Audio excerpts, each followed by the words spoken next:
Mr. Jones owned a cotton plantation and many slaves. One day he was talking to the owner of the plantation next to his, and Mr. Jones was lamenting the fact that times were tough. He was having to work his slaves harder than ever, and was having trouble with some of them being disobedient or trying to run away. The other plantation owner said he knew someone who could help. Day 1. One day Mr. Jones called his slaves together so a man named Mr. Smith could talk to them.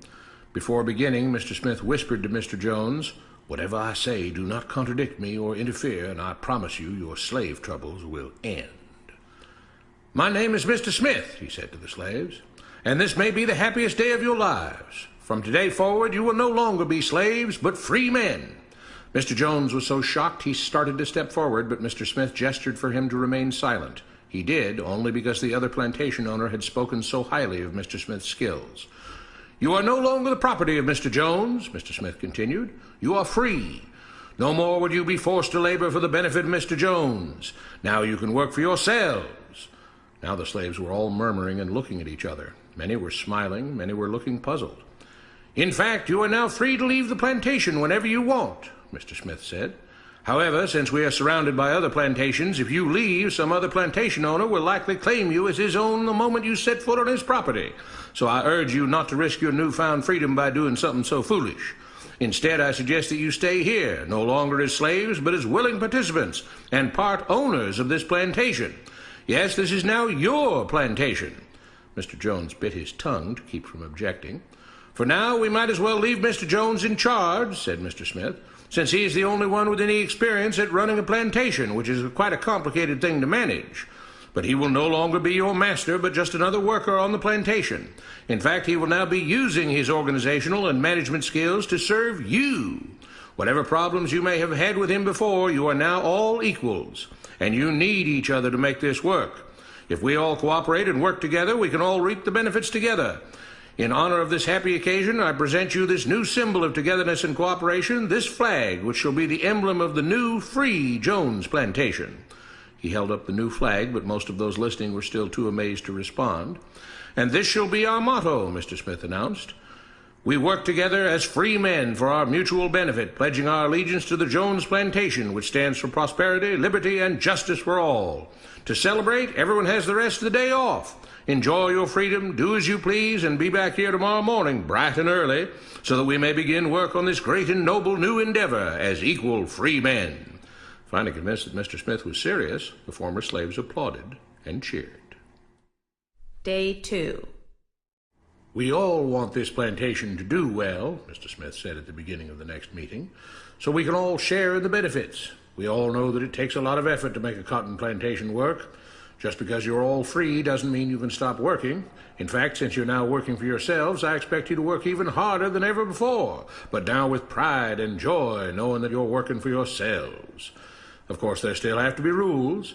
If everyone just does whatever he wants, the plantation won't produce anything. This experiment will fail, and we'll all starve.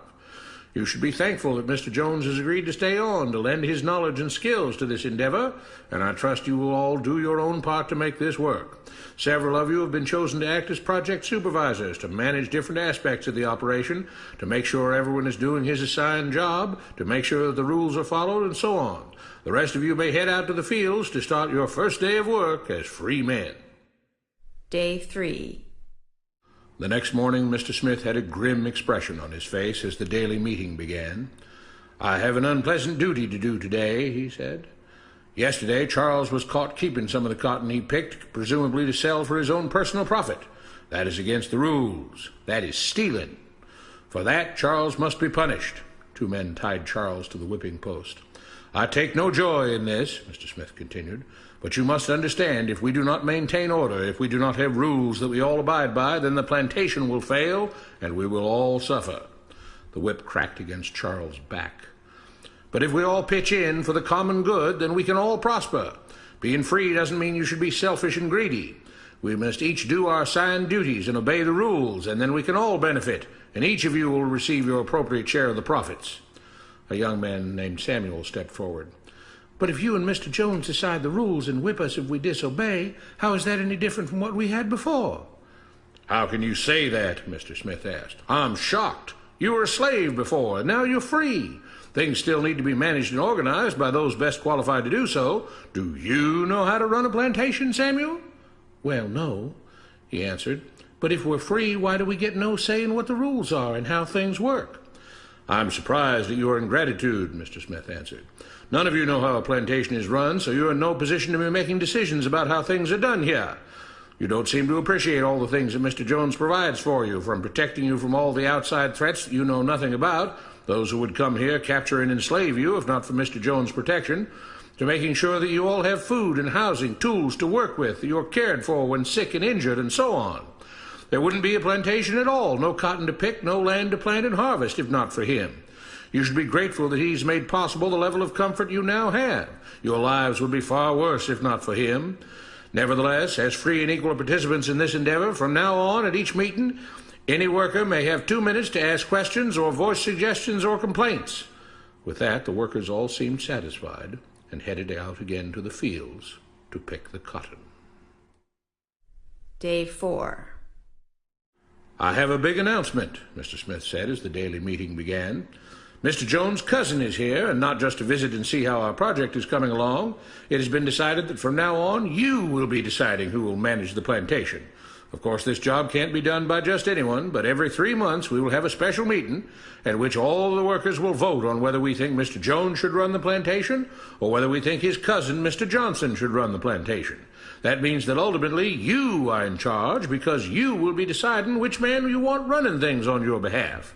If you don't like the way things are being managed, you now have the power to change it." Amazed and pleased, the workers headed out again to the fields to pick the cotton. Days passed, months passed, a year passed, and the plantation continued to operate as before. Sometimes Mr. Jones was in charge, sometimes Mr. Johnson was in charge, but the day-to-day routine stayed exactly the same. The workers worked hard, long hours every day, and still had little to show for it. Every day the meeting would begin with them all reciting the Jones Plantation motto, "We work together as free men for our mutual benefit, pledging our allegiance to the Jones Plantation, which stands for prosperity, liberty, and justice for all." One day Mr. Smith announced, "Samuel is asked to say a few words this morning, and whatever the rest of us may think of his ideas and opinions, we are all free here, and that means we are all allowed to speak our minds. So, Samuel, you have 2 minutes. Begin." Samuel stepped forward, looking scared. "I was excited when all this started," he began, glancing nervously at Mr. Smith and Mr. Jones. "But don't you all see what's happened here? Nothing has changed. We're all still slaves." There were grumbles of disagreement from the crowd. "They tell us what to do and whip us if we don't. They still make all the rules and punish us if we disobey. They let us make suggestions and complain about things, but they never really change anything. They let us choose between Mr. Jones and Mr. Johnson, but what's the difference? The situation stays the same. We do all of the work and they take as much as they want and decide how much they'll let us keep. They live in luxury, made rich by the cotton we pick. We do all the work and have to build our own huts, grow our own food, and take care of ourselves. They leave us just enough that we don't revolt or run away. This is not freedom. We're all still slaves. They've only changed the words they use, but nothing else has changed. They say we're all free and equal, but we're not. They command and we obey. That's not freedom. That's not equality. They say we're free to leave, but all that means is that we're free to be someone else's slave. Why should we work or obey the rules? We didn't agree to this. They made the system. They forced it on us. They control and rob us and call it freedom. They've deceived you into thinking that being able to choose which slave master you'll work for is the same as being free. It's not. Open your eyes. If you keep what you produce, they call it stealing. When they take what you produce, they call it sharing and fair distribution. Can't you see that this is all? Your time is up, Samuel, Mr. Smith announced calmly. At his gesture, 2 supervisors grabbed Samuel by the arms and led him to the whipping post. I'm sorry, Samuel, but you've broken the rules. There are rules against encouraging others not to work and encouraging others to break the rules. You're only hurting all of us with your discontentment and your complaining and your disobedience. The whip fell and Samuel let out a grunt. Without rules, without order, all would be lost. Without law, there would be chaos. We can't just behave as wild animals, each doing whatever he pleases. We must all follow the plan and all do our duty for the betterment of everyone, and those who do not must be punished. The whip fell again, and blood flowed freely from Samuel's back. Samuel, it is you who are stealing from the others. When you don't do your assigned work, you are making more work for others. When you disobey the rules, it is you who are endangering the future of everyone else here. You are the thief. You are the criminal.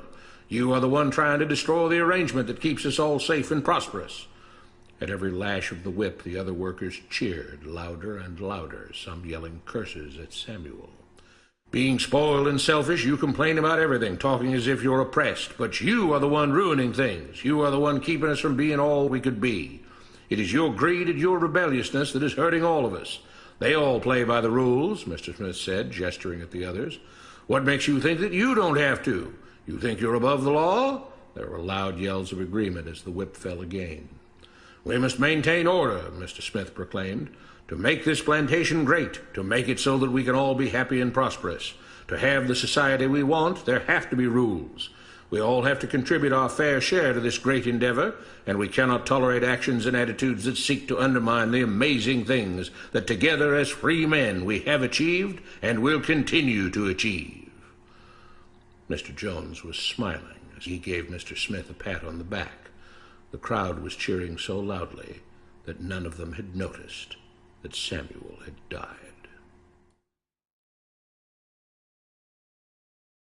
What you have been taught about government and politics is no more accurate or reasonable than what Mr. Smith taught the slaves. If you're ready to look